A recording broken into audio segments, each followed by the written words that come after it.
Good morning student.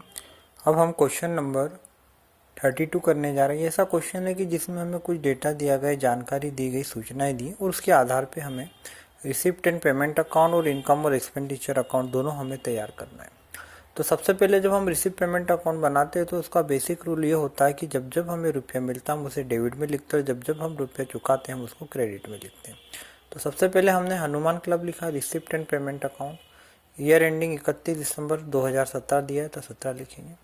सबसे पहले question में हमें रिसिप्ट दी है टू बैलेंस बीडी 400 रुपये। फिर उसके बाद में हमें सब्सक्रिप्शन मिला, चंदा मिला। तो चंदा जो है हमें किसी भी वर्ष का मिला, हमें बस रिसिप्ट पे ध्यान देना है। तो हमने दोनों वर्ष का चंदा 600 और 5,400 जोड़ के 6,000 रुपये लिखा।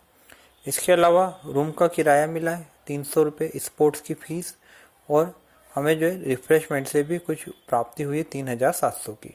फिर पेमेंट में हमने देखा तो पेमेंट साइड में जो है हमारा सैलरी मिला है 3,000, रिपेयर का खर्चा हुआ है, सैलरी चुकाई 3,000, रिपेयर का खर्चा हुआ है 400, प्रिंटिंग स्टेशनरी के 600 रुपये चुकाए गए, वॉचमैन की सैलरी 2,000 रुपये चुकाई गई है, इलेक्ट्रॉनिक चार्जेस 1,000 रेंट और उसके बाद में रिफ्रेशमेंट का खर्चा जो है वो भी हमारा हुआ है। और आखिरी में हमने दोनों पक्षों का अंतर निकाला तो हमारा जो बैलेंस सीडी आया है वो 1,100 रुपये का आया है। इसके बाद दोनों पक्षों का हमारा पक्ष टोटल बराबर हो गया। इसी के आधार पे हमने इनकम एक्सपेंडिचर अकाउंट बनाया है।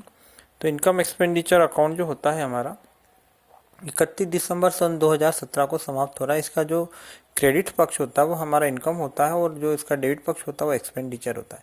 क्रेडिट में हमने सब्सक्रिप्शन लिखा चंदा 5,400, क्योंकि बाकी 600 रुपये पिछले वर्ष का है, हम 2017 के लिए बना रहे हैं और जो हमारे 600 रुपये चंदा 2016 का है।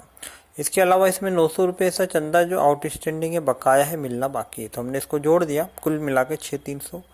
रूम का किराया दिया 300 का, स्पोर्ट्स की फीस 1,800 रुपये जो मिली है और रिफ्रेशमेंट की रिसिप्ट 3,700। अब इसके बाद हम पेमेंट देखते हैं। तो पेमेंट में सैलरी 3,000, कोई एडजस्टमेंट नहीं। रिपेयर में हमारे पास 400 रुपये का खर्चा हुआ है और कुछ 200 रुपये हमारे आउटस्टैंडिंग है, तो 600 रुपये टोटल रिपेयरिंग का खर्चा है। प्रिंटिंग स्टेशनरी के 600 रुपये खर्चे, वॉचमैन की सैलरी, इलेक्ट्रॉनिक चार्जेस, रेंट और उसके बाद में रिफ्रेशमेंट का खर्चा 2700 हुआ और 600 रुपये और अभी चुकाना बाकी। तो इस वर्ष का खर्चा हमारा 3,300 और दोनों पक्षों का अंतर हमारा जो आ रहा है 100 रुपये का अंतर होगा। ये है, इसको हम सरप्लस के नाम से जानेंगे। तो इस तरीके से हमें इस क्वेश्चन को सॉल्व करना है और इसको देख के क्वेश्चन नंबर 33 सॉल्व करना। दोनों क्वेश्चन हमारे एक समान है, एक ही कॉन्सेप्ट पे दोनों को सॉल्व करना है।